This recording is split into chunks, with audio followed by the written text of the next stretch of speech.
Gentlemen, boys and girls, children of all ages, this is Friday. But you already know what time it is. It is Friday Night Madness with the Unholy Alliance. I'm your host, Six Man K Styles.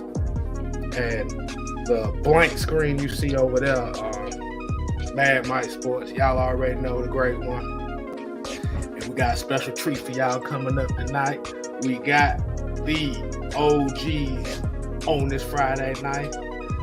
We got OG Truth Hurts, aka Big Chauncey, and OG Big Sam, aka the two grumpy old men, aka uncle's fighting over the last piece of barbecue. What's going on, people? Everybody look like what? Man, what a week, man. Oh man, I just finished freaking moving, man. I just finished moving, man. I feel like I've been in a fight with a freaking elephant, bro. Oh man, what? Oh man. Yeah. I want no part of that. Yeah. Good God almighty, man. I might have lost. I know I lost a good 7 moving the house pounds. with that thing. Man. So Hey man, hopefully you took care of it quick so you can go ahead and enjoy it as soon as you can. oh man, yeah, everything all lovely. Everything lovely, man. Everything super fantastic, man. What we got, 6 Man K Style. Hey man. Oh man, so We live today's on show. ESPN too. So you guys Okay, let me set it up for y'all. Let me set it up for the people here. I'm going through my phone. I'm going through my news feed and stuff like that. Then all of a sudden, a lot of y'all don't know. We have us here, the Unholy Alliance, have a chat here having a discussion on certain things. And something popped up Right. that said that ESPN, CBS, Fox, all the other deities have the Atlanta Falcons rated as one of the worst teams in the NFL, roster-wise. Now, we've heard Mike rant on it. We're going to get some more rant on it. But I feel like this was a perfect topic to let the OGs give their thoughts on this. And Sam, why you looking like that already? He ain't even got finished with the sentence yet. You all look at him. so, Well, one of y'all want to I'm go ahead and kick it off? Are you surprised? No. I'm not. I'm not surprised. I mean, our organization, from '66 up until now, never really gotten a lot of respect, and a lot of those wounds are self-inflicted. I get it. But it's kind of puzzling to us being. They coming up with those rankings being that I could see if it was last year, going into the season last year, well, we brought in 38 free agents or something close to that, and I think we kept 20 to 22 of them. I could kind of understand that, but last year we figured out a way to play a lot of guys who came off the street, and we wound up winning 7 out of 17 games. I know we don't do moral victories. I mean, but at the end of the day, you eventually think that this team gonna probably be a low, at least that, if not better, with a lot of those guys who started last year with a year up under their belt, a training camp about to be up under their belt. And then you got some of the guys who are returning, who's going to be a year better. AJ Terrell, a year better. Kyle Pitts a year better. That O-line, a year better, and I'm gonna say significantly a year better. Got a little help on the D line. Most notably, the guy we just brought in from Chicago. I read something that we got. We've signed our 6th person from the Chicago Bear that's a former Chicago Bear, which leads me to believe we got some type of Chicago Bears ties. We got to have some. Is there a coach that was in the Bears system that we have on the route? On the route, Dave Ragone, and then you had Ryan Pace. Okay. Mandarich, not Mandarich. What's the linebackers coach?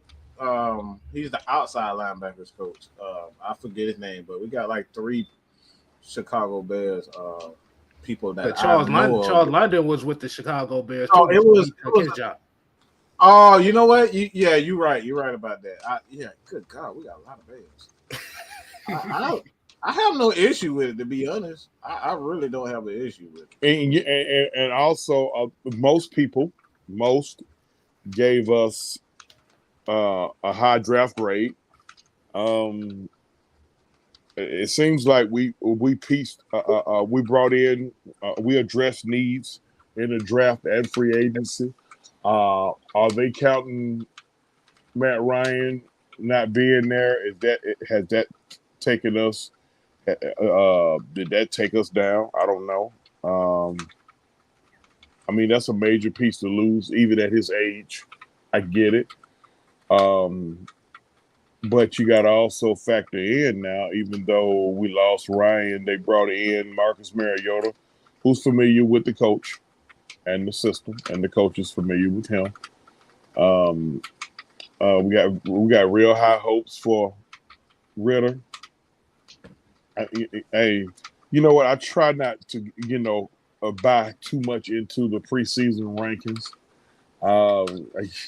Because, man, look here, at the end of the day, we never know. We don't know who may get hurt, who may get suspended, who may fly to Russia with some weed in their sock. I don't know. Man, come on, dog. I mean, but you never know. Yeah, you just never know. You never know. You never know. Who look at the situation with Miles Bridges. Some dummy might want to just go upside the old lady head, and now your whole career is done. You never know. Somebody could, it could just be. Decide they want to gamble for no reason. Somebody may decide that they want to gamble, and use their phone. You never know. But I'm kind of it's kind of interesting that I don't know. Is there any fire to the smoke that the Falcons may be considering bringing back Quintorris Lopez-Jones? Well, no, we really have no idea. It's just a whole bunch of headlines trying to stir up the pot when it comes to the fans or some stuff like that, and kind of throwing that little shot that you said about the contraband in the sock. If you've been over there long enough, you should know the damn law. But get back to what we was talking about. Yes, sir. Yeah, it's just like I say, it's just a headline. We don't know because they've been talking about the Colts, they've been talking about the Cowboys, Falcons, Tampa Bay for like the last 4 months now. If Tampa was gonna sign him, he'd be there. Right. Yeah. You about to figure that organization out. If Tampa's gonna sign him, he'd be there. Right. So I mean, how's our wide receiver? Well, you know what? You're not. I can't ask that question because look here, man. I'll be able to know something in a month and a half. Shit. I mean, I need to see how they look in pads and not in shorts. Everybody look good in shorts. I mean, I need to see how they look in pads. I need to see if some of what we're so excited about is transferring to the field. That's why, like I said, I don't get into preseason rankings and predictions and all that, man. Because you never know. Because you look at I'm gonna take last year's NBA basketball season for example. 95% of the public who know anything, who got a clue or anything about basketball had the Lakers and the Nets in the finals. How did that work out? So I mean, I'm just calling it for what it is. So I try not to get into all of that. So I'm definitely not surprised, and I'm not moved. I'm not moved by it. So we don't need the accolades from them anyway. I mean, you go and take them. You go out there, you grab your man region, and you get out there and you get after it. Okay, you get busy in the trenches. That's what I want to see us do. I think the moves that we made, we gonna make a concerted effort to get down in them damn trenches, and that's what we all been screaming for. That's all we've been whining for. Now the other part of the fan base want to be entertained, so they're a little pissed off. It's funny because I keep hearing folks saying this. It's almost like with the parrot syndrome. Last year's draft, when we drafted Kyle Pitts, you can't start no franchise with a tight end. Well, we're gonna be the first. We'll be the first to do it. How about that? Okay. You don't draft a tight end at 4. You draft a position of need. Hello, dum. When you got to bring in 38 free agents, good chance every position is a position of need. I don't get it. Like, what you pissed off? We didn't reach. We didn't reach for a defensive lineman. I don't get it, man. So, I know we done aggravated the hell out of John Chuckery, who actually is my favorite guy on there, but he just don't understand that we took Drake London at wide receiver. He was like, we're not going for need. What you mean we're not going for need? We only had one. We only had 2 when we drafted Drake London. I think we had 1, maybe 2 wide receivers under contract. So that's kind of a position of need. We need talent. That's what we need. I'm absolutely saying that this is a need. We need this, need that. We need players that can play the game of football.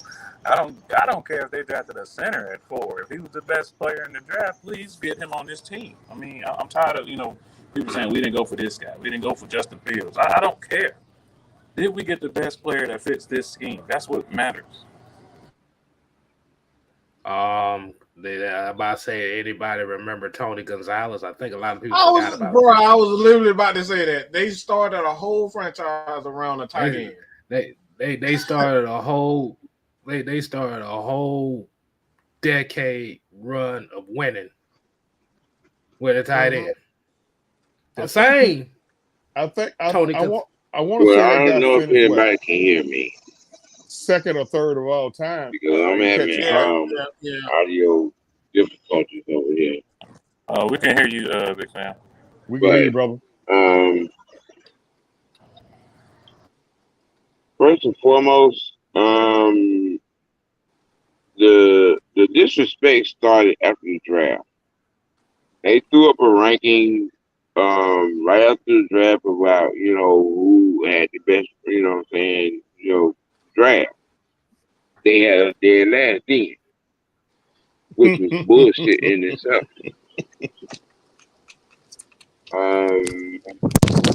Me personally, I think it's an agenda, which I think is gonna backfire on their ass. Because I mean, how many more different ways can you disrespect us? So you saying the Jets, the Lions, the Jaguars, the Giants, all got better than us. The Bears. So you saying all of them got better than us? That's what you're saying?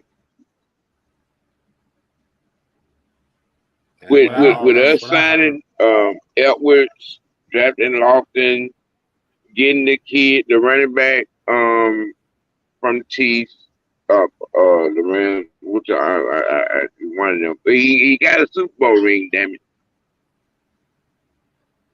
Damian Right. Williams. So you saying all the 7 teams that drafted ahead of us got better than us?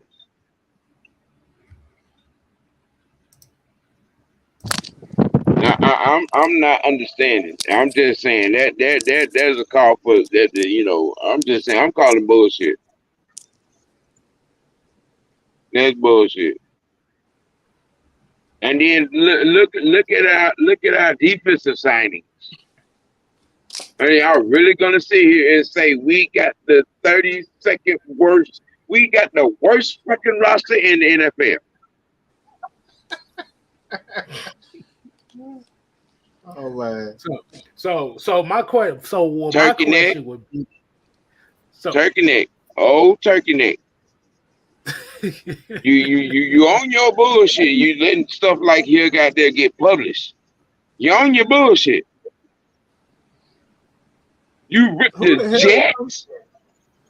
the Jets, bro. The Lions, Oh, Who was old turkey? Man? really, the Lions. I'm trying to You figure out who really, the hell y'all really say the Jets and the Lions got better than the Dirty Birds? Really? I mean, I think the fucking Panthers. I mean, just come on. they don't. Big Sam, Really, they don't pay the attention to Saints lost quality. a whole top of the head of the whole top of the head of their doggone coaches said, y'all, man, come on now. Seriously? Yeah, that's The Giants have been vomiting on themselves for the last decade, and y'all really saying they got better than us?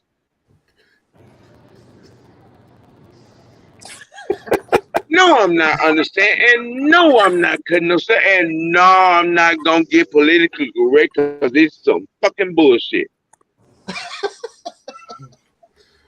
this is Friday Night Madness. We technically don't get I mean, politically we drafted, in my opinion, probably a top 6 running back, and picked up one in free agency.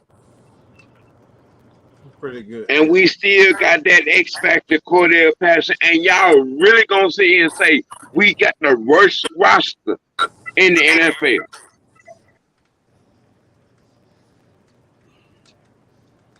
I would All right, say bro. that, Okay. My go ahead. Let me try to fix my audio problems while y'all, you know what I'm saying, decipher the topic of and the inept bullshit that a lot of people are coming with them. Sam had to get that one out. Sam had to get that one out. But my question is, why are you saying this? That's what I want to say. Like, where on this roster are you saying there is no talent? You can make the argument that it's the quarterback position. You can even make the argument whether it's our guard position at the left side. You can't say that for Chris Lindstrom. You can make an argument that Caleb McGarry isn't a consistent tackle. I can guarantee you look around all 32 teams that he's better than most of, at least in my opinion, about what? I could say a good 3 to 10 people that he's better than at that right tackle position in this league. So my thing is, like, where on this roster you saying, because we have the best kicker, obviously in my opinion, he got the best kicker outside of Justin Tucker. Like, where on this roster you saying it sucks? We have a top 10 defensive tackle and defensive lineman in the league, in my opinion, Grady Jarrett. He's been having the most impact. He commands double team, triple teams. Linebacker Deion Jones has been one of the most consistent linebackers in the last 5 years. You got a top 5 corner, AJ Terrell. You can make the argument our safety position ain't all that good, but like, we have on almost every level a top player. So that's my thing. Where are you saying that this roster isn't better than the damn Look, I'm about to upload this roster again because y'all need to see this. Look at this shit. Look, y'all got to see this. Y'all got to see this roster for the Texans, and they ranked above. So give me a second. This time you take over right now. I'm about to upload these pictures so these people can look at it for themselves. Look, I just put it on the screen right there. Go ahead, Devontae. I was just saying, I think it's just another case that the media just doesn't pay attention to Atlanta Falcons because there's no way that you're just going to ignore that they just signed a top 10 corner in Casey Hayward. They just signed a top 10 nose tackle in Eddie Goldman. There's top players, most of these positions on this team. Now, if you can argue, okay, well, opposite of Grady Jarrett, we don't know because Marlon Davidson has been hurt. And then behind him, it's just like, okay, Taquan, and then whoever else. But as far as that, really, there's no really much argument to be made to say this is the worst roster. They drafted 2 good pass rushers. Carter is a decent pass rusher himself. So it's like, that's not bottom of the barrel. And then like what Mike said with the Houston Texans, who was on that team? Mike Jones, 281-330-8004. Ooh. And I can start naming some names, but I don't even know if they're still there. Here, I got the list here. Hold on 1 second. Hold on, we got a $2 super chat. Colin said they got the Saints in 21st. Come on, man. Like, come on. Like, y'all got me up here defending the damn Saints.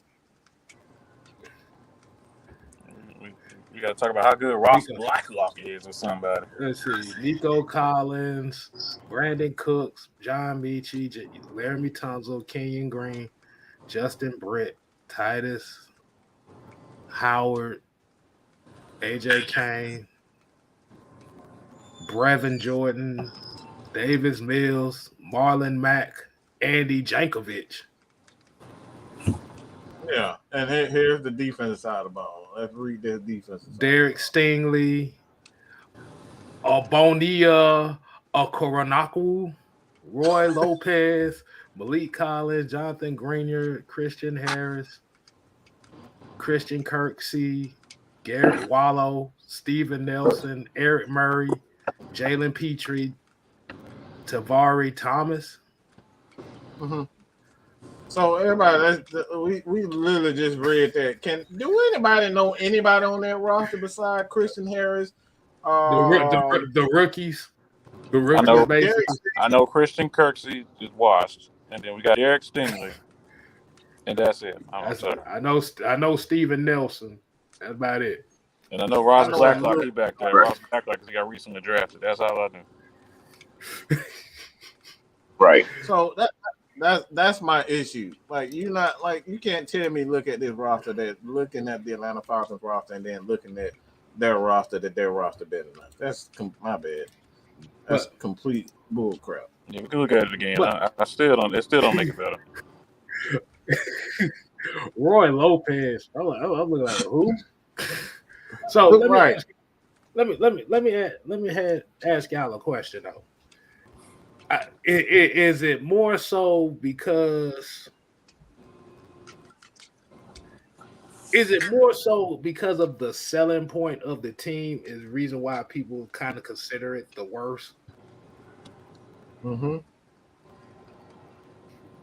The selling point. Well, right. What part of the bullshit you want first? I was gonna be a little more Christian about it, but I agree with Sam. I mean, let's just keep it a buck.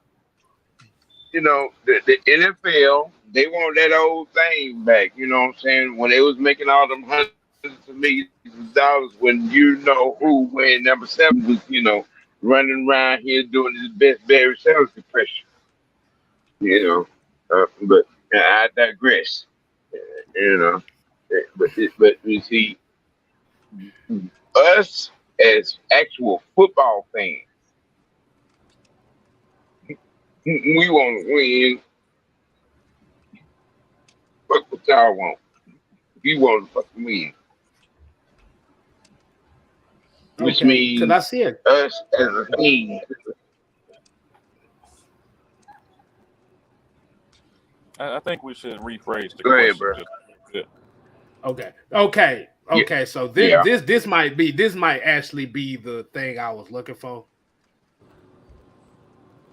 Is it, Uh-huh. like I said, is it? And I think Chauncey said this earlier, but like I said, I just wanted to use this in the question form. The fact that the same guy that everybody shitted on not being here is the reason why. Yeah. That's what I'm talking about, the selling point, because Matt Ryan was the headliner as far as the Falcons, because either people didn't like him or people loved him, and there's got all this controversy about you like this guy, you hate this guy, and everybody clashing. Well, Now you don't have that yeah, clash. yeah, because you don't have that scapegoat, that talking point, and now you got to talk about the defense. You got to talk about special teams. You got to talk about the fact that the receiver room looked like a basketball team. A starting five with a sixth man and a couple other role players. Right. You got to talk about those other things. You ain't it ain't all about Matt Ryan, whether it's his fault or not, or what he did do, or the interception that he did throw, or not. No, you got to talk about, what kind of running game we gonna have, what kind of defense we gonna have, what kind of pressure we gonna put on, how the impact that goddamn Isaiah Oliver gonna have with him being back. What kind of defense Haywood gonna play on the other side from AJ Terrell? How much more longer y'all gonna keep disrespecting AJ Terrell as a top cornerback in this league? There's plenty to talk about, but all they glued in they vocabulary, they range the scope of being able to create some context, some content, a whole conversation about different things. Not being able to multitask is what I think the problem is right now, along with now. Yeah. I'm just saying. Yeah, you got a little, you put a little extra geritol in your juice or something today. You got a lot of energy, bro. Listen, like I said earlier in the chat, man. I haven't had a lot of time to get things out. So when I do get the chance, especially when it's right on top, because it was presented, it was served up on a silver platter right there. So I'm just saying, that's what it looked like to me. K-Styles, I don't know if you can put it up on the screen, but if you're just looking at last year's roster versus this year's roster, there's no way in hell you can tell me that this team hasn't improved. You just can't. There's no way. Shit. You've added quality players at every single position that was of need from last season. You done went from Stephen Means and Dante Fowler to Carter, who actually outperformed Dante Fowler. Mm-hmm. And other players that are solid. When you went from AJ Terrell go ahead. Let me say this, Rip. Let me say this with the edge guy. Because you look at I'm gonna just do a comparison from last year. All right, we're gonna start with the edge guys that I remember: Jacob Tutui Mariner, Stephen Means, and damn, I'm running out of names. Damn. Brandon Copeland, Ogum Davis, Graham. All right, James. So with those four guys right there, Ogum Daisy, Brandon Copeland, whatever the hell his name is. I was about to say Coleman, but I guess the name Copeland. Stephen Means and Tutui, man, but those names, you can't tell me that Lorenzo Carter, Ogum Daisy, obviously there, and Malone, Ibikite, with those guys. You can't tell me that those guys aren't better than what they had last year. Rashad Evans. I'm just talking about the edge guys. Just the guys on the edge. Just not even counting the middle linebackers. I know the middle linebackers are way better than what they were last year. And it's no Garrett. there's no guarantee. I keep telling people this all the time. There's no guarantee that Troy Anderson is going to be the middle linebacker. If he comes out and have one of those games where he got 3 or 4 sacks as an edge guy versus being in the middle, this dude can be another TJ Watt. I don't know why I don't know why people keep ignoring that as a fact. It's a fact. They're using this guy for his athleticism. He's one of those guys that can move around. Dean Pease has already stated before he even coached one game in Atlanta, he said he wants to be a multifaceted defense. He's going to play 3-4. He was asked a question. I think it was D-Led. D-Led asked him a question. It said, "Are you going to be a 3-4 or 4-3?" He said, "Yeah." He said, "Yeah." That tell you everything. He has Dean Pease has an amoeba mindset. An amoeba mindset. That means you can morph into anything. He has a defense where he can morph it into a 4-3, 4-6. You know what I'm saying? 5-2, 3-4. You know what I'm saying? Nickel, dime, double tip. I shit. That's the things that I've noticed about the personnel that he added in filling in, you know what I'm saying? And then you get, like I said, the impact of Isaiah and Hayward and Grant, you know what I'm saying, and Hawkins, them back there. I got a question. It's going to be a different type of boy. I got a question for Chauncey, really, right? Like, what's your baseball team, all right? How you coach your guys? If you know that a lot of people are down to your team, you know what your team can do. You know you got a couple of guys that can do some special things, and not even just special things. You know they're a lot better than what a lot of people are giving them credit for. What are you saying? If you got a lot of people that don't believe in the team that you have, and you looking at your team, it's like, look, man, I know if we play a certain style of baseball, we play smart, we play a fundamental baseball. Even though we don't have an Andrew Jones or a Chipper Jones, those types of guys on our roster, if we play fundamental, sound baseball, what do you say to your team if you know you don't got that superstar? But how as a coach, what is your message to your players? Hard work beats talent when talent doesn't work hard. Say that again. Bruh. Hard work beats talent when talent doesn't work hard. Play the game the right way. Play the game the right way. Make sure you have muscle memory and be attention to detail. Your detail. Hey, we gonna progress as a team, but just make sure you work hard. Make sure you, make sure you take pride in your craft. And the last 2 words is fuck them. I mean, I wouldn't tell that to my 7-year-olds. I mean, right, because that's a little bit too deep for their brains. But my 15s or 16s, I could easily go at them like that. So, hey man, hard work beats talent when talent doesn't work hard. So if you work hard, the sky's the limit. If you don't work hard, you know, hey, in 2 years you're gonna probably have to take up a trade. Be a plumber. Nothing against plumbers, a landscaper, nothing against landscape, barber, whatever. You know, but hey, I tell each one of these young athletes, whether they playing baseball, football, basketball, or tennis, badminton, golf, whatever, use this as your dope. Use this sport as your dope. Everybody can't win the game. Everybody can't win the game of rapping and selling dope. Right. They can't win that. Right. So use this. How about use this baseball as your dope? Do y'all know what to get? I mean, these kids have no idea. See, a lot of I heard Deion Sanders say The reason why a lot of, and I'm gonna kind of go a little bit to the left, but I'm trying to go somewhere with this. Why a lot of black kids are quitting baseball. You know what he said?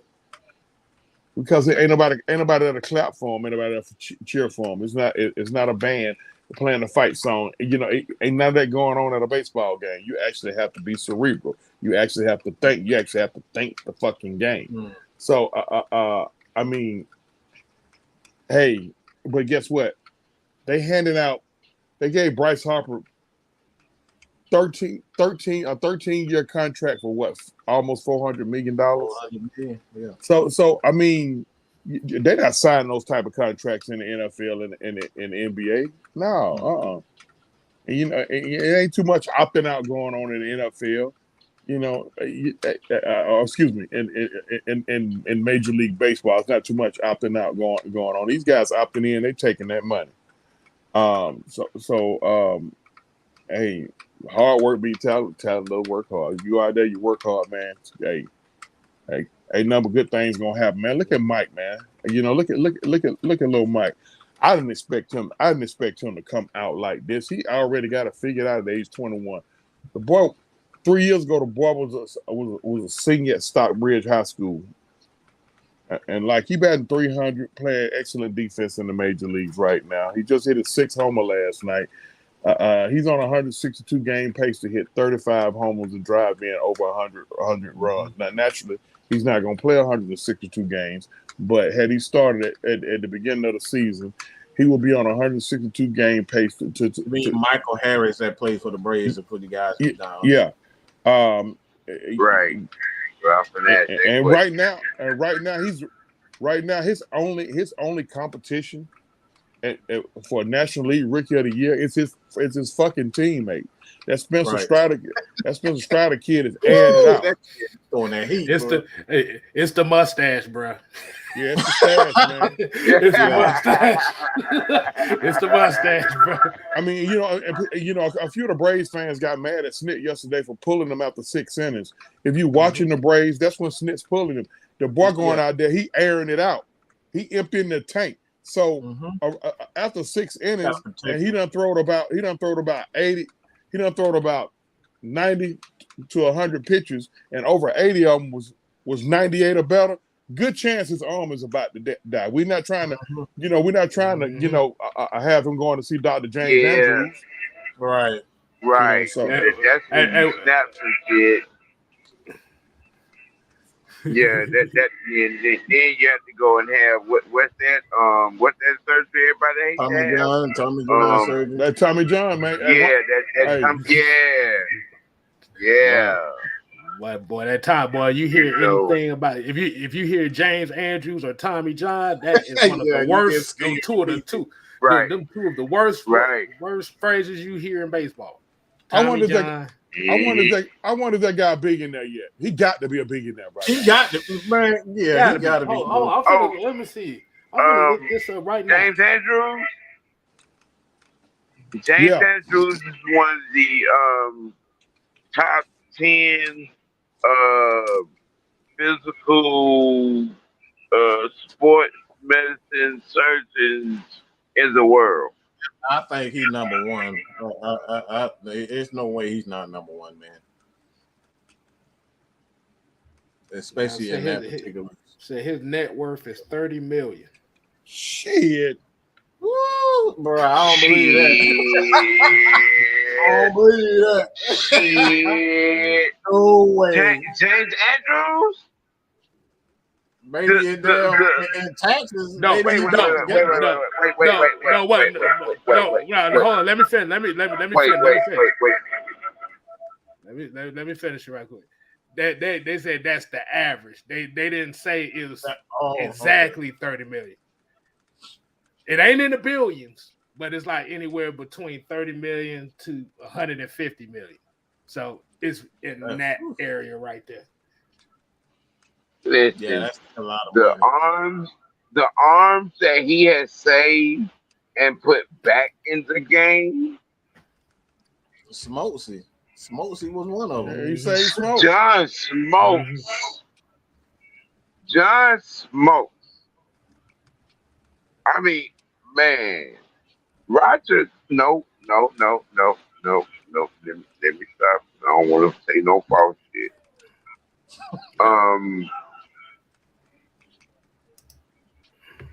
then your boy from the Cubs. Then your boy from the Cubs have how many times? Mark Pryor.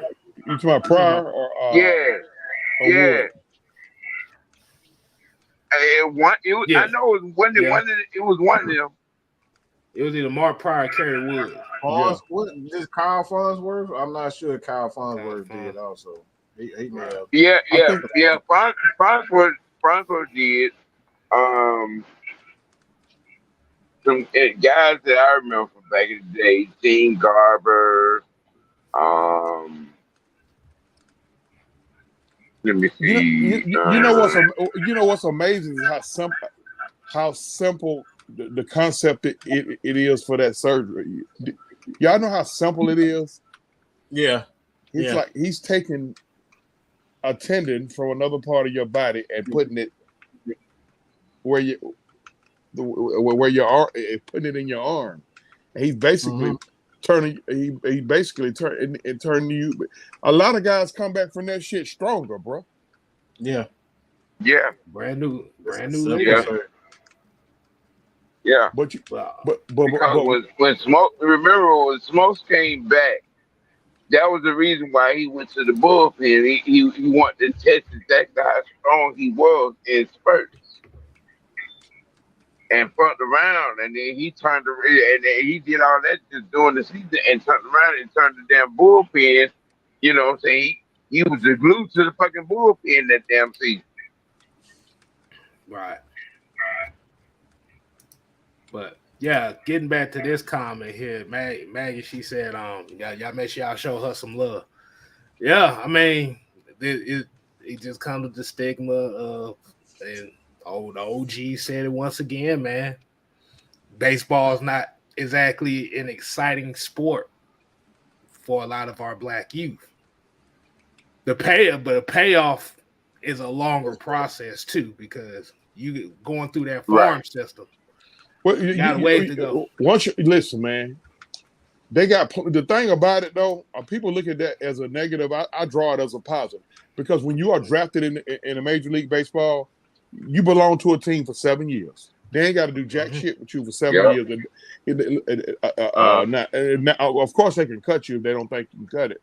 But if you go out there and you work hard and you hone your craft, when that 7-year period come up, like what happened with the Machados and the Trouts and I'm missing one guy. Who also got the big money a couple of years ago. And Harper. When them guys got their money, look, hey, that comes from hard work. Like a lot of people raised hell when Acuna and Albies got their money. Acuna, you know what the Braves did? They just cut out the middleman. They cut out all these arbitration hearings, because Acuna and Albies belonged to them until they 26 and 27 years old anyway. So what they did was, instead of going through all these arbitrations and all this shit here, look here, man, we're gonna give you 7 years 84, we're gonna give you 7 years 100, and then we all come around for your real money. Acuna gonna probably be the first $500 million man.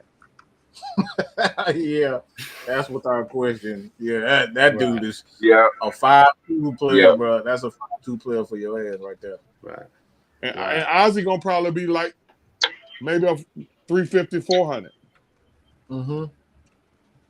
So Acuna is going to be the next Albert Pujols on that contract. So Albert ain't see that type of money, boy. I said, you know what? Well, actually, Betts was about to get that 500, then COVID hit.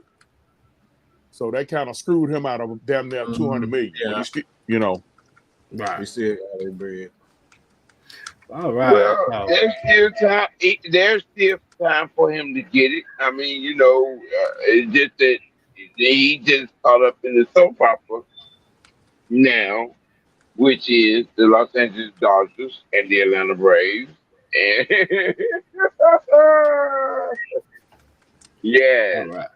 Yes.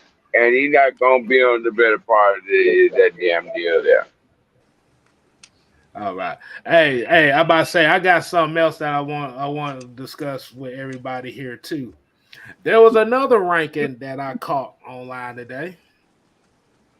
Cause we all kind of agree that the Falcons being ranked one of the worst teams is on some sit your goofy ass down shit. So yeah, we agree on that. Fuckery. Fuckery. Well, yeah, a bunch of fuckery. Yeah, we're gonna say that. There was another ranking Yeah. that kind of caught my eye here. I got the tweet right here. I want y'all to go ahead and look at this. I want to see what y'all felt about this. Go ahead and move that right quick.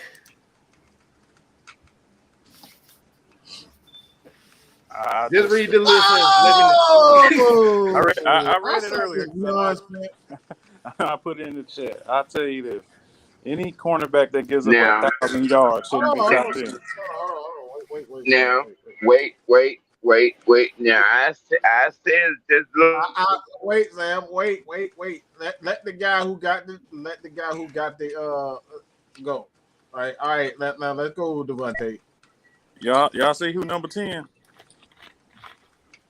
I'm gonna let y'all know he gave up 1,000 yards For the Ain't entire no season. way in hell 1,000-yard player gets top 10 corner. I don't care how many exceptions he got.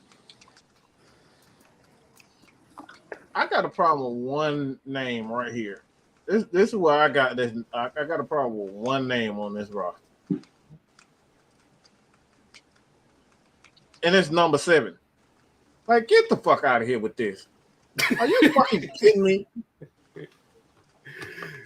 How many years this dude been in the league? Oh, Junior was a rookie last year. Fucking exactly. You got a rookie on this top 10 list? Stop, bro. Like, what are we doing? What are we? Oh my god, bro. Like, what? Like, I have no problem. Look, Marshawn Grabamore, number 2 in the league, GSPN. Get the fuck out of here. Get the fuck out of here with this. Come on, bro. Like What almost made me whip out my Johnson and urinate on my phone is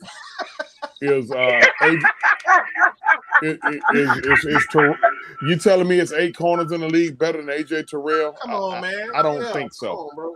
Yeah. And that ain't got jack shit to do. Okay. Or you just being a homer? No. Before, Let's see. boy, yeah. You know what, Eddie, I'm there with you because that's some bullshit. Because I mean, you Jalen Ramsey and Trayvon Diggs and wait, you took it down. Hold on, you want to put it back? I'm gonna put it back up. I'll put it back up. I didn't know you were done. You didn't say nothing. Yeah. No, I hadn't got a chance to, run through this shit because I got a real nasty attitude with the disrespect. I said it earlier. People gonna stop disrespecting AJ Terrell. Okay, y'all want to ride out here and get your nut huggers up because old Dez got all the interceptions. Well, look at all the damn yards he gave up. I'm just saying, if you want to get a first down, just line up against these. But you want to try that shit with AJ Terrell? Look at the numbers. Look at the numbers. Look at the numbers. Look at the numbers. These gave up an average of almost 18 yards a reception. I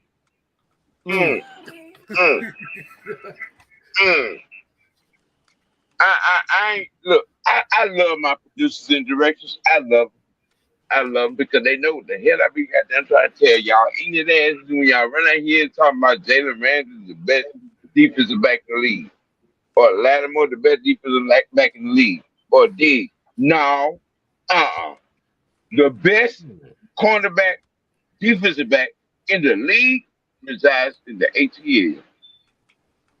Write it down. Take a picture. Dissolve. digest. You know, But you don't understand.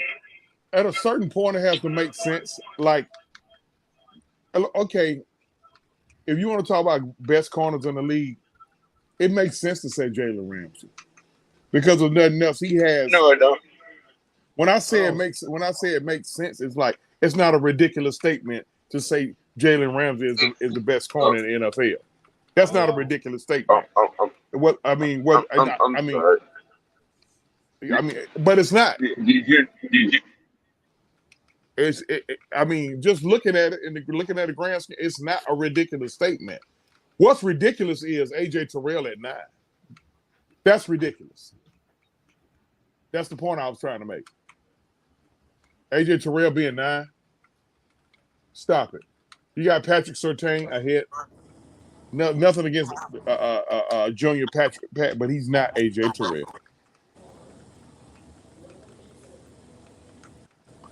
Y'all see number 3, right? Had that been AJ Terrell in the Super Bowl with Aaron Donald? Let me stop. Let me stop you right quick before. Let me stop this. Like this is where I'm talking about. Okay. All right. This is where I like. Yes, this is where I got to draw the line when we talk about the best corner in the league. You can't tell me. You can't tell me when you have a lot of people like most of these guys got a top defensive lineman, a top defensive lineman, and a top front 7. All right, Jalen Ramsey, Marshawn Lattimore, Jair. I forgot who Xavier Howard played for. He escapes me right now. Dolphins. The Dolphins. They have a top front 7. Denzel Ward, top front 7. Marlon Humphrey, top front 7. AJ Terrell, the only one that doesn't have a top front 7. On his entire list, he's the only one that doesn't have a top front 7. So what that tells me, like, how would these guys be? How good would these guys be if they didn't have that top 7? K-Style, what you got? You actually made my point where I was gonna say because I actually You are perfectly fine because I'm glad you said that because I actually got all the sack totals from each team that these guys play on. Jalen Ramsey. Let's see. Let's look at the 50. Rams here. I think they have 50. I think they have like 50 sacks. 50 sacks. Marshawn Lattimore, New Orleans Saints, 46. 46. Jair Alexander, they had 39. Xavier Howard, Miami Dolphins, 48 sacks.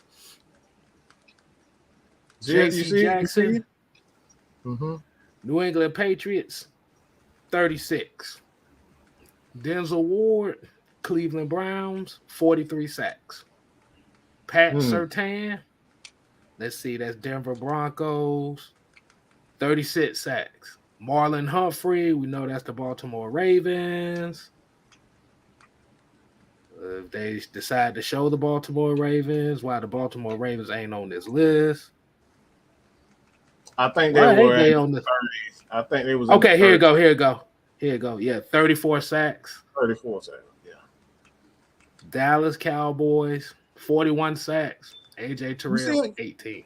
The only person on that list that doesn't have over 20 sacks. He's literally the only corner on that list that doesn't have 30 sacks. Now you see why I keep saying over and over again, this guy is the best damn corner in the league, and the numbers state that. Nobody can discredit numbers. You can't discredit the film because on the film it's saying that he even the best. He does not. A lot of we always talk about. This is why Alex always probably talk about separation. Separation don't mean nothing to corners. You know why? Because I keep bringing people back to this point. Deion Sanders was when we talk about Deion Sanders, he made you believe that you was wide open. He You sure made did. wide receivers believe that they were wide open. Why? Because he had the makeup speed. He could break on anything. He can backpedal. He had one of the best backpedals in the game, and he had one of the better breaks in the game coming forward. Going back for the, I said he didn't invent the pick six, but he made the pick six popular. Why? Dion was These a different athlete. He these are was the a different athlete at that competition.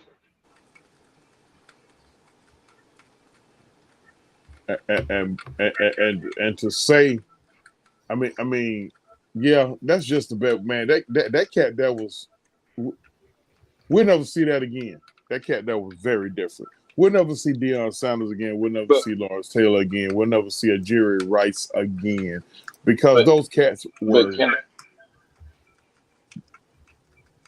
Go ahead. Those cats were. They were a special kind of different. From their work ethic to just their God-given ability.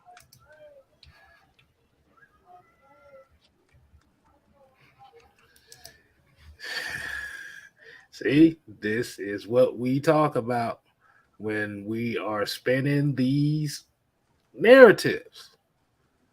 Mm-hmm. The numbers, like they just out here throwing stuff off popularity.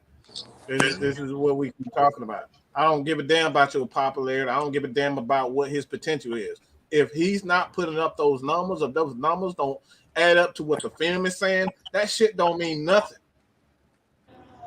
Hey Mike, I'm glad you said that too. But that's gonna lead to the main event for tonight. That's gonna lead to the main event tonight. Okay. Let me ask y'all a question. I'm gonna ask the people in the question. How serious do you take the PFF grading scale? Because we hear it all the time about this PFF thing. Everybody talk about PFF. They said Fourier was better because his PFF grade was this number compared to Deion Jones. So we kind of hear it kind of like being my God, the church. No, you didn't. Yes, it did. Okay, yeah. You did do this. Oh my God. Yeah. The only reason why I'm saying this is because we just talking to certain people that do use it and take that seriously. We did a little debunking, okay? We did a little research to debunk a narrative. You want to know how serious PFF was?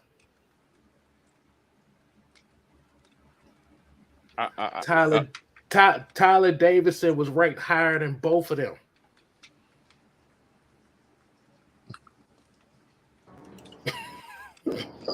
Route 96 was considered a better defender than Fourier and Deion Jones. He had more impact on the game than Fourier and Deion Jones. Well, Red Swan, that's not true at all. That's not true at all. PFF is not strictly statistical. They don't base their system on statistic. They wait. Hold on.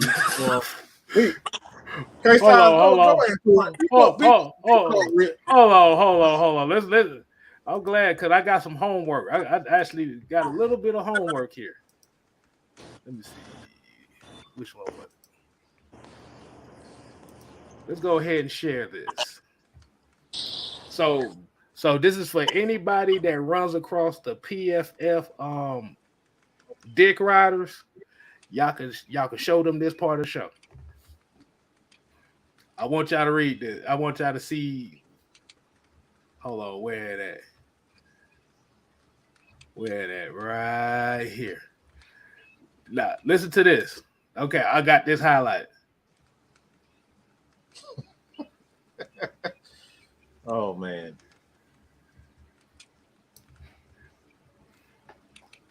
It employs over 600 people, but less than 60 people are trained to grade plays. Read that again. I don't think they got that. Read that again. Read it again. Read it again. Pro Football Focus employs over 600 full or part-time analysts, but less than 10% are trained to the level that they can grade plays. Only the top 2 to 3% of analysts are on the team of senior analysts in charge of finalizing each grade after each review. So they just paying a motherfucker. They just paying a motherfucker to show up, work head down. The fuck, man. Right. right. Oh my god, man. The fuck. Oh man. Does that say 10% of them? Less than 10%. Less than 10%, and only 2 to 3% of them are senior analysts. So less than 10% of them actually know how to do it. So out of 600 people, less than 60 people know how to do their job, and they only got like 4 or 5 senior analysts. Can y'all hire me? Yeah, I'm looking for something. Yeah, that's what I'm saying. Shit. Yeah, I was saying, boy, we need some jobs over here. Right. So this is a system that a lot of people. This is one of the main reasons why we talk about looking at the game in its entirety and don't just like, all right, we need a rating system. PFF is literally the worst. These guys have stated that they don't even know. These guys don't even they don't even have a system in place where they even trust. Hey, we got a question too. Do y'all know who owns PFF? Oh God. Hold on. We're gonna put hold on. No. Hold on. Show the Google. Hold on. So the question is, do any of y'all know who owns PFF? The reason why we're doing this is we're going to show the PFF dick riders that y'all need to shut the fuck up. Little disrespectful there. Little disrespectful. Very disrespectful. You better wait till you hear the answer. Wait till you hear the answer.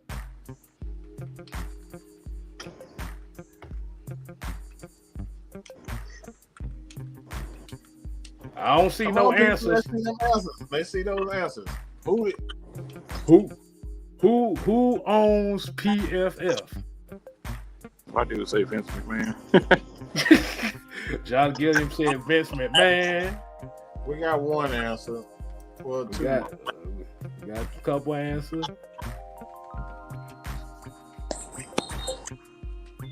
All right. We're going to pop that there. See some interesting. You'll see some interesting answers. And there was some right answers. Somebody said Donald Trump.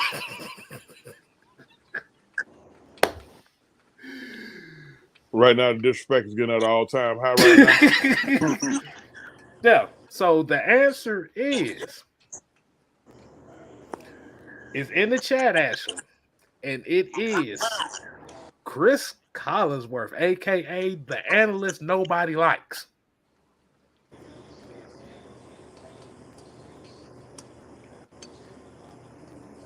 Well, Chris Collinsworth got he has an excuse for being for being a complete idiot. You know what his excuse is? CTE. No. UF. He went to Florida. Wow. Wow. You didn't have to go there, bro. Wow. Hey, damn. That's worse than CTE. Woo. He owns a company that started off as a hobby over in the UK. The dude didn't even take it serious. He was just doing some stuff because he liked to play with numbers and stuff. So K-Styles, I'm using this this thing y'all call PFF. You know, what were the Falcons' ratings on that? Well. Offensive rating. You talking about offensive ratings or defensive ratings? Let's start with We can offense. start. Okay, offensive ratings. Okay. The only reason we doing this because I thought this was funny and I wanted to share this with everybody so y'all can see how stupid this sounds. Here's an article. Since there's been so much roster turnover, here's a look at each player on the Atlanta Falcons arranged by their Pro Football Focus grade in 2021. Oh, wait a minute. Hold on, my bad, y'all. My bad. Let's see. Here you go. It's gonna be You hilarious. know that y'all could, y'all see that? And everybody, y'all can put y'all answers in there if you like. Okay, thumbs up, thumb down, whatever. Okay, that's number one, Chris Lindstrom. Oh Y'all my see that grade? This is Okay, advertisement, shut the hell up. Okay, number two, Cordero Patterson. Okay. Number three, Kyle Pitts. no problem so far. No problem. Number four, Drew Dahlman. What in the absolute Number five, Matt Hennessy. how the hell you got two centers? Two centers in the top five. And one of them wasn't even the damn starter.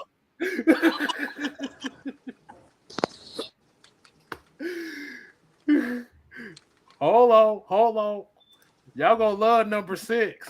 Number six is Jesus Frank Christ. Darby.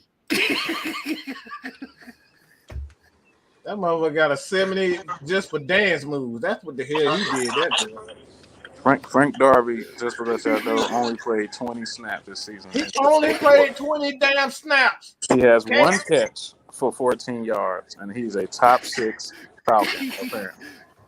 Okay. Look. So F Zacchaeus, F Okay, everybody else. so that Damian Williams, that was his grade from last season. So he wasn't on the Falcons last year. So Jake Matthews had a worse grade than Hennessy and Dahlman. This motherfucker. In what way? 20 snaps. 20 damn snaps. He's the sixth best. Like, come on, bro. What kind of Cordero Hodge. The fact that they got other players that ain't even played a snap yet. And then did Parker Hesse?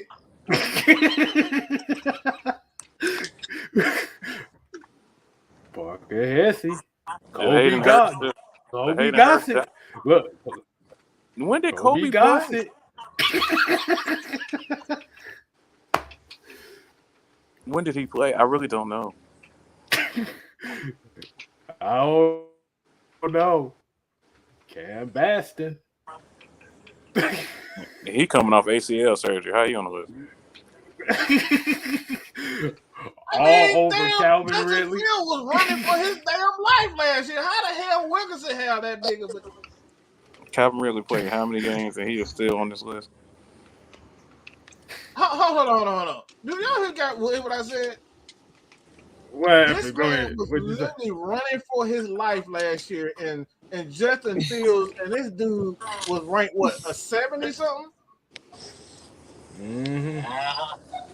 What do we how?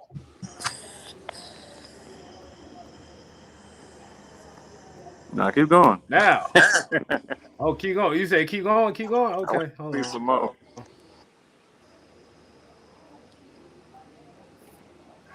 Alameda Zacchaeus with 63. I don't know That's how the only he one that make damn sense right now. But how is he 10 less than Frank Darby? Brian Edwards.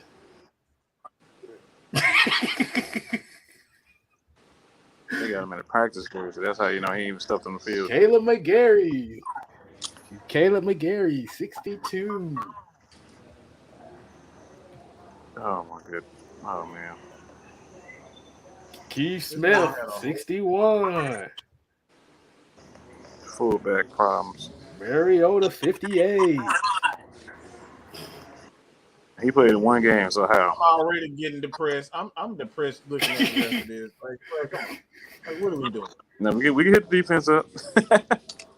No, we're gonna hit good the on defense that. up. No. We're gonna hit the defense up because hold on, because I want to show y'all this. Hold on. I sure want to see Mike Davis' Hold on, name. let me see. Oh, his name down there somewhere. Shit. Hold on. Here we go. He said down there somewhere. Hold on. I got something for you right here. So See, y'all getting homework today and shit. I say Mike is depressed. Hold on. Let me go ahead and share this part again. Let me stop this screen. I got another one for you. Defense. I mean, the OGs, y'all can give y'all thoughts on looking at this fuckery. I don't need to. That's bullshit. We ain't got nothing to say. Hold on. I want y'all to read this little part right here. I'm not even going to read it. I'm going to let y'all read it. No, go ahead and read this shit. Go ahead. Okay, it says we're not grading players based on yardage they rack up or stats they collect. Statistics can be indicative of performance, but don't tell the whole story. Read that bullshit one more time. Read that bullshit one more time because that was a little bit too fast. We are grading. No, I'll do it. I will do it. No, I'll Okay. do it. Okay? Listen to me, people. We aren't grading players based on the yardage they rack up or the stats they collect. Statistics can be indicative of performance, but don't tell the whole story and can often lie badly. So these stupid motherfuckers ain't even looking at the These motherfuckers ain't even looking at the stats. What the fuck are you? Why the hell? What the hell are you looking at? No, hold on. So Mike, in saying that, so I just want to know how good did Frank Darby's one catch, 14 yards look? Because I don't remember. I mean, Jesus had to be lifting him in the air, making him catch the ball or something. Because how they tell you? Mike, what you try to say? There was angels in the outfield, man. Angels in the outfield. Now it's getting real disrespectful. It's getting real disrespectful now. Hey, that's my movie. I watch that movie to this day, bro. Shoot, Hey, K-Styles, he was on the Field of Dreams. That's where he was at. Man, read the damn defense. I'm already depressed looking at this bullshit. Come on. Hey, look. No. We got to keep it going because your depression is funny as hell to me. This is a locker room moment for the motherfucking replacements. Mm-hmm. Look at this. Hold on. Statistics can be misleading.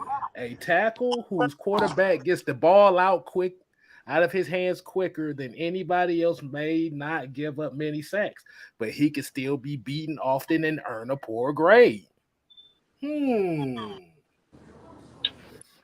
Receivers that are targeted. Receivers that are targeted relentlessly could post up big time numbers, but may offer little more than the product of a volume-based aerial attack. Bitch, what are you talking about? What the hell does that even mean? Can anybody else smell the bullshit for what it is? Dude, I'm sorry. I'm not. Hold on. So does that mean that because they are a favorite target of the quarterback, that they shouldn't grade him high. No, I'm laughing at the point they said that if the quarterback gets the ball out quick, hold on.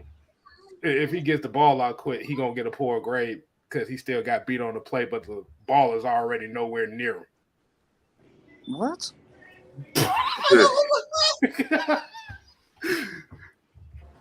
I'm got to call somebody. I'm sorry. I got to call the content creator who used this bullshit in all his shows. And that's Aaron Freeman. How do you use this bullshit and have you not read this? Wait a minute. Did you say? Shut up, Sam. Shut your damn mouth. Shut up. You're not.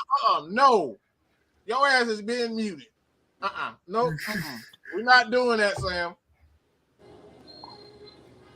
Not all sacks are created equal. Look. Here, look. Here, hold on. It says in 2016, Atlanta Falcons edge rusher Vic Beasley led the league in sacks, but he was the 31st ranked edge rusher in terms of PFF pass rushing. Devontae, oh my God! Hold on, I'm gonna highlight why. Earlier. Huh? You said it earlier. No, I think it was LP that was, but he made a statement. We're talking about even if let's just say he had 16 sacks, but a lot of those came because he was free. Well, you gotta. This is what defensive coordinators come in their hand because they create opportunities for one-on-one. That's the whole reason why you got, like, if you go back and look at that sack in the playoff last year, that sack was created by the design from they had Leonard Floyd go up the field. He wasn't even thinking about getting the sack.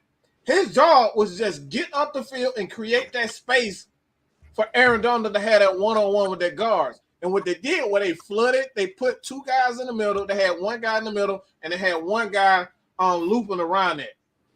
So it was designed for him to have one-on-one. It had nothing to do with the fact that, all right, he had a one-on-one. These are this is the stuff that PFF remember the NFL itself endorses this. So can I tell you what my problem with that statement though? What that's in the sentence. You still got to put one foot in front of the other and actually go get the damn quarterback. That's so they're like, oh, well, he was by himself. So he was unblocked. We gonna punish the guy because he was unblocked. Well, he was better than Croy Bierman. Croy Bierman never got there. You punishing the guy that got there? It's crazy. It's absolutely insane to even think about why are we doing this? Man, I'm tired of reading this shit. I'm really. How long we got? Look at the defense shit. Hold on. I want you to read one more. Hold on. Look, I'm highlighting this. Look.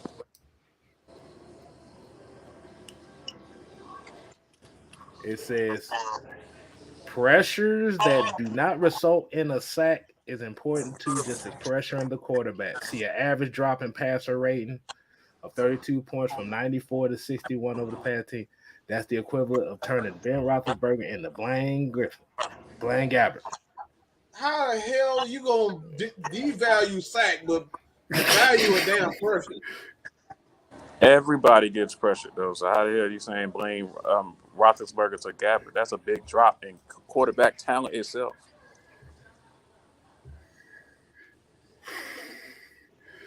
Right.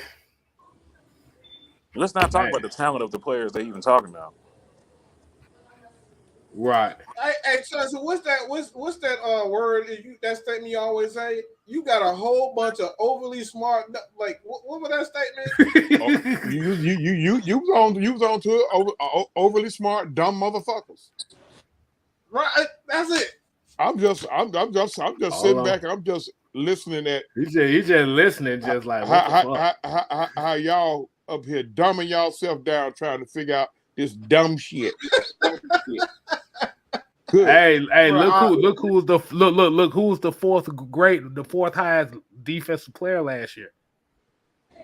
The limited snaps, Michael Walker. As the person that has the most experience of talking to a lot of dumb motherfuckers, I'm just saying, you know, I try to keep them away from this aspect, but they won't let me goddamn get into my shit. You know, I keep trying to tell y'all, you're using up very, very, very valuable brain cells. Listen, man. Listen, America. America. This is OG. Okay? Mike, Kev, LT, even if my old goddamn grumpy ass motherfucking partner, his ass too, very intelligent. Very, very, very, very, very, very intelligent.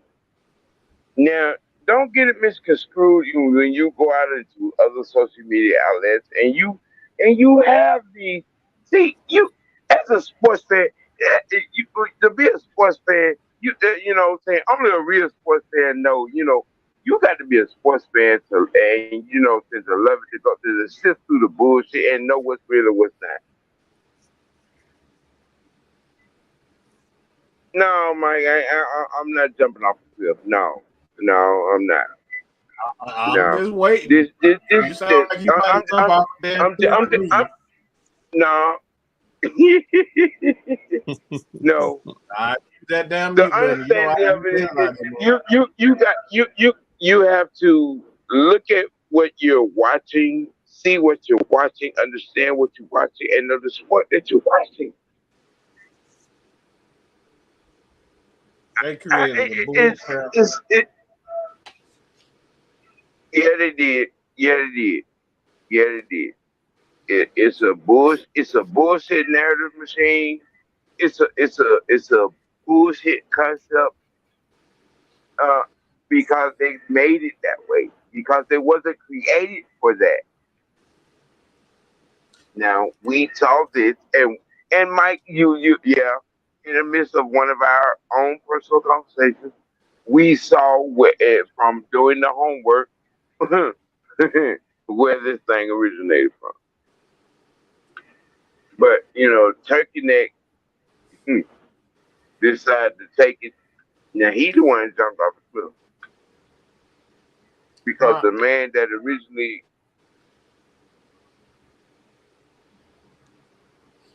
The man that. Okay, go ahead. Like I said, my thing. We're gonna close in a few. We're gonna get everybody because I want to get Devontae thoughts on the Hawks. They made a couple of moves, and I want to get Devontae thoughts on that. So during the season, like we said, Friday Night Madness is not going to be 2-3 hours like that during the season.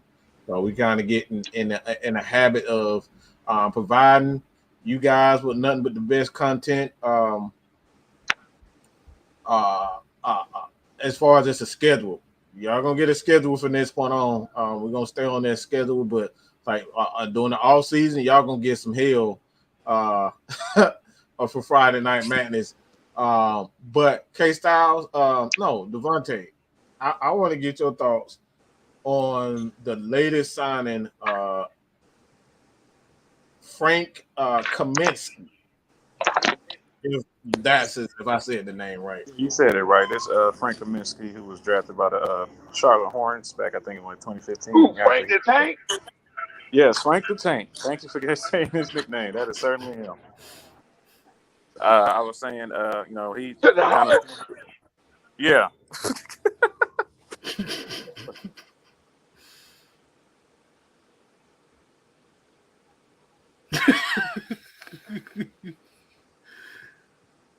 He looking like, boy, what in there? But Sam, you don't got to make that face the whole time. No, he muted. Oh, yeah. Oh. Okay, yeah, my bad for the pausing, but yes, Tom. I mean, this is news to me. You know what I'm saying? I know about Frank Kaminsky. You know what I'm saying? You know, that's news to me. So if Frank Kaminsky to the Hawks, He's coming off a knee injury, but they reported that he is fully recovered from that knee injury, so he should provide some quality minutes from either. He's basically Gallo's replacement. A 7-footer who can shoot the 3 ball. You can play him at the 4 or the 5.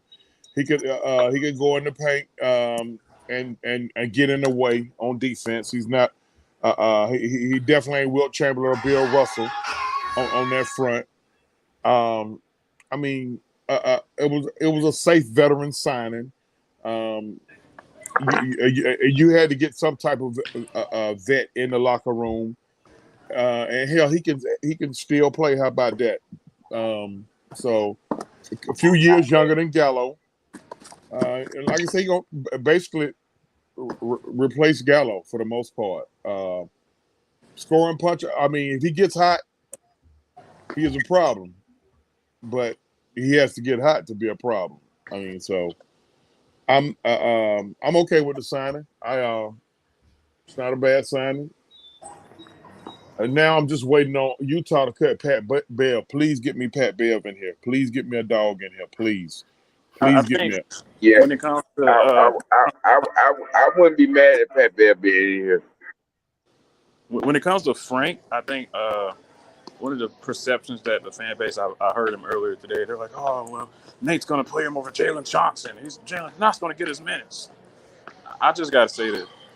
If Jalen Johnson earns his minutes, he will play. The better player will play. We gotta stop just handing everybody everything because we like them, what we see them out the draft.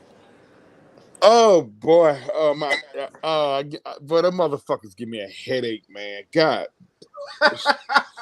boy, they give me a headache because at a certain point you have to think.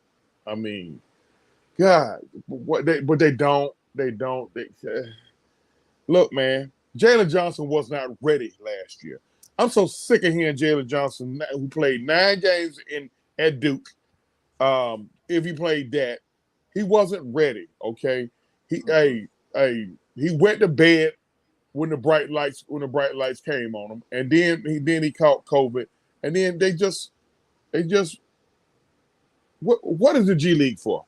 I need to ask what somebody answer. What is it? Could somebody describe to me? What is the G League for, please? Please help me. Let me tell you that, Johnson. That the minor league is for Major League Baseball. It's the same thing. It used to be called the NBA Development League. It used to be called the NBA what league? Development. Then why is 2/3 of our fan base? But I swear mental health is real. Why are they so fucking dumb? Why is everybody blaming Nate McMillan for player development? What the fuck is the G League for? I don't get it. It's this thing called shiny nickels. Like they see the potential and they want to just thrust him out there even if he's not ready. Same thing with Cam Reddish. They thought he should get chance after chance after chance after he's shown you that. Hey, I don't care at this point. I should be better. I should be doing this. I should get this minutes. He gets traded. He can't even play on the Knicks. I don't get it. That part. Like, I mean, morning after pill, some of these folks' mama should have taken it. I swear to God. Like, like you're existing instead of living. You just saying. So a lot of motherfuckers just be saying that. Boy, I'm gonna tell you that shit aggravates shit out of me, man. And I just be like, what? Listen, man. Hey, at the end of the day, it's called development, the developmental league. Oh, Nate too said in this way, motherfucker. So are you? And like I couldn't. You know what? I couldn't call nobody stubborn. Like, picture me calling somebody stubborn.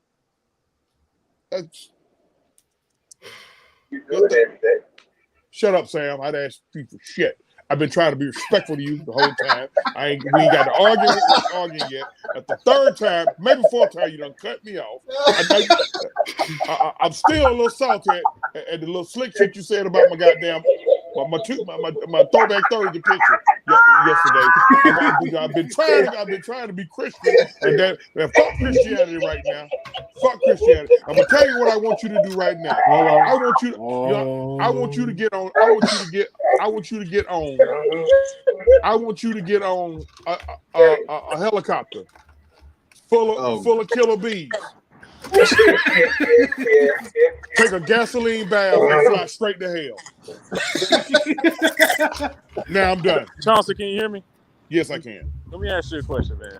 Yes. Y'all are the elder statesmen, so I feel like the new fan base isn't used to having a no nonsense coach. All right.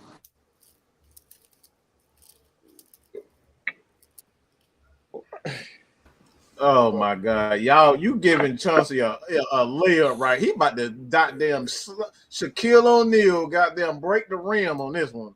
No, I'm not. You say, well, no, I'm not. Here's the thing.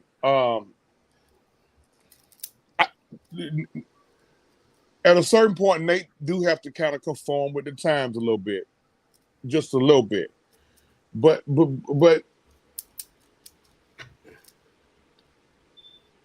everybody ain't gonna just change overnight, because it didn't, because it's not suiting your eyes. Don't mean he's not doing it right.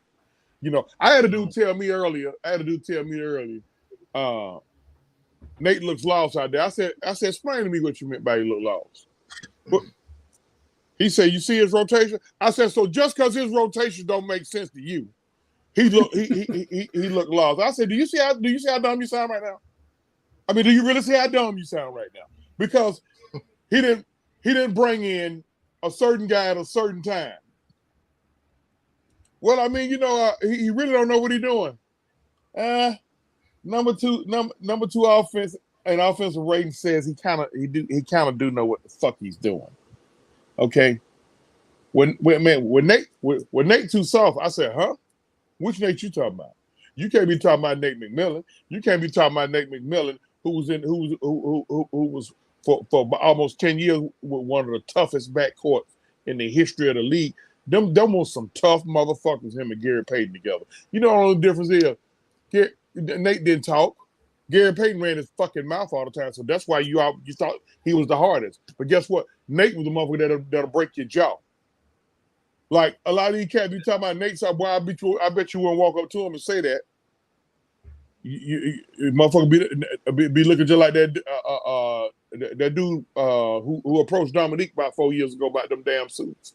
And Dominique gave him a 3-piece and a biscuit and a black eye, and Neek got arrested. Run up on me about the goddamn suits. I'm trying to goddamn do the post-game report. You run up on me about the suit. And then Neek got out there in his hard bottoms and beat his ass at the old State Farm, at the old Phillips Arena. I just want to know, like, why is it that because Nate doesn't play my favorite player that his rotations suck? Listen, look at how you asked that question. That's what they be saying. He doesn't play Sharif Cooper. Sharif Cooper should have played. Why? Why? Because you know why? Sharif Cooper. Why, can't Mike? Stay out them IGs. Why is that, Mike? Because they want to what? What they want, Mike? I took this phrase from you. I got a lot of damn phrases. They want to be entertained. Yeah. Let me tell you something entertainment. It gotta be entertained. To all the folks out here, as we close out the show, let me tell you something about entertainment. When I go to the comedy corner, I get entertained. When I go to the fucking circus, I get entertained. When I go to Magic City Monday, when I pay my $20 a park, maybe $40, my $40 at the door. I'm already out $100 before I get throw some ones. I get entertained. Okay, all right. I don't give a shit about entertainment when it comes to my teams. I just want them to win. Hard work. What is it? Hard work beating talent. That's it. I don't need the star of my team. I don't need the star of my team making certain statements that was going to follow him for the duration of the year. I don't need to repeat it. It's been talked about enough. We going into the new season now, so we gonna flush it. Shit happens. He's 23 years old. At least that's what I'm being told. So, hey man, they Devontae, I think they need to leave it alone at this point. I know a lot of people got dreams of DeAndre Ayton. No, I don't want a fucking quitter on this team. The dude quit on a two-time coach of the year. That ain't good. He quit on a two-time coach of the year. And do you know these folks who want to be entertained by him are actually justifying why he quit on the team? How you gonna justify how a dude quit on a two-time coach of the year in the National Basketball Association? It's not justifiable. I don't understand the fan base wanting players that show their original team that they could care less. And he don't even want to play there, even though they saying like we'll give you the money. I mean, what's the point of doing that when you have players here already on serviceable contracts? Like Clint Capella just got an extension. That contract is a steal compared to then what Cat and them getting and all them getting $224 million, and you got top 10 defensive center, and he only on what $80 to $90 million right now. Why are we so quick to get rid of players because we don't like certain aspects of their game? A lot of people be like, well, he been missing so many bunnies at the rim. Yeah, he's always he's year in year out top 5 to 8 in field goal percentage. Morning after pill, their mama should have took. Morning after pill. Said take that hot girl summer plan B. That what God damn, man! Like these people, they like when it gets to the point to where they just start saying, where their brain just go completely dead. Where it be like, when they just say some of the most ridiculous shit. Like my partner told me yesterday. My partner, I got a partner, one of my best friends, where he is the classic, he is the quintessential fanboy. This motherfucker told me, you know, he hates John Collins almost like folks think I hate Trae Young. He hates John Collins so bad. I'm like, he's like, hey man, we can get him. We can get him Jalen Johnson, John Collins, and 4 first rounders, and I'll take Ben Simmons right now. And I told him, I said, you know what, man, you really need to go see your psychiatrist. I really think something mentally wrong with you. That's the same damn person. That's the same person Ben Simmons needs to see right now. That's for sure. So why? Well, I don't see like we have a fan base that, you know, and it upsets me when I see it. I'm being honest with y'all. We start to devalue our players as soon as a rumor comes out. Why do we disrespect our team like that? You've been supporting this man. Oh, John the Baptist. I love John the Baptist. As soon as a rumor come out, oh, he ain't shit anyway. He ain't worth that money. I'm like, what? So why do we love our players? He can't post up a guard. Yes, he can post up a guard. Stop it with the bullshit. So I'll pose a question to the chat right now. Is it okay for our players to earn their money? Because apparently to y'all it's not. As soon as they get an extension, they're not worth nothing. They didn't earn it. Well, that's crab in a bucket type shit. One thing about me, I don't count no pockets. Okay, listen, I'm on record to say this. Everybody get your money. Fuck them billionaire owners. They getting paid anyway. But you still gotta earn your money. Earn your money. You done got it. Right. Hey, I asked for you to get it. I don't care who it is. Everybody get their money. But earn it. You done got it now. You gotta keep it. Once you get it, you gotta keep that same energy. A lot of players, once they get paid, they stop working hard. And Mike, you're correct. Yeah. I'm just saying that like soon as Penn hit paper, we start telling them, you know, we start devaluing them. Oh, I'll just trade him for a second round. You know, it's just a narrative that's created. You know, a lot of people devalue folks for various reasons. I'm gonna say this. No, we'll say that for next week's show because what I'm gonna say will cause another 30 minutes. Y'all going to close the show out. All right. It's involving a little rate. So Okay. Yeah, we'll we say, got that. yeah. Yeah. We'll go ahead and close it off. We're gonna say that one for next week. So we definitely appreciate everybody tuning in to the Unholy Alliance Friday Night Madness show. So y'all make sure y'all go ahead and show some love to OG Big Sam. Make sure you go ahead and subscribe to him. That's OG Big Sam. We got OG Truth Hurts up here, man. We getting his channel started over here. I always end it with the same thing. On here, let me tell you something. The Unholy Alliance, what we do, we will rather pray for you and with you than to pray on you. And we gonna always remember, we seek and speak the truth, the whole truth, and nothing but the truth. Yes, sir. And we don't say and help you guide as well, like and help your damn common sense. That's what we say over here. So, I mean, we let's be real. Common sense ain't common no more. It ain't always common, boy. Good God Almighty. And like I said, also, man, y'all follow Mad Mike Sports. I know most of y'all are already doing that, but follow your boy 6 Man Case Down. So until next time, people, we ain't here to play. We here to stay. Oh yeah. You ain't gotta go home. Well, Michael Harris done hit another home run. Oh, he went out again? That's what I'm saying. Hey, man. And if y'all don't like it, my boy Jimmy here got a few words for you. And if you two don't like it, you can just pass the blunt to the nigga on your left. Deuces.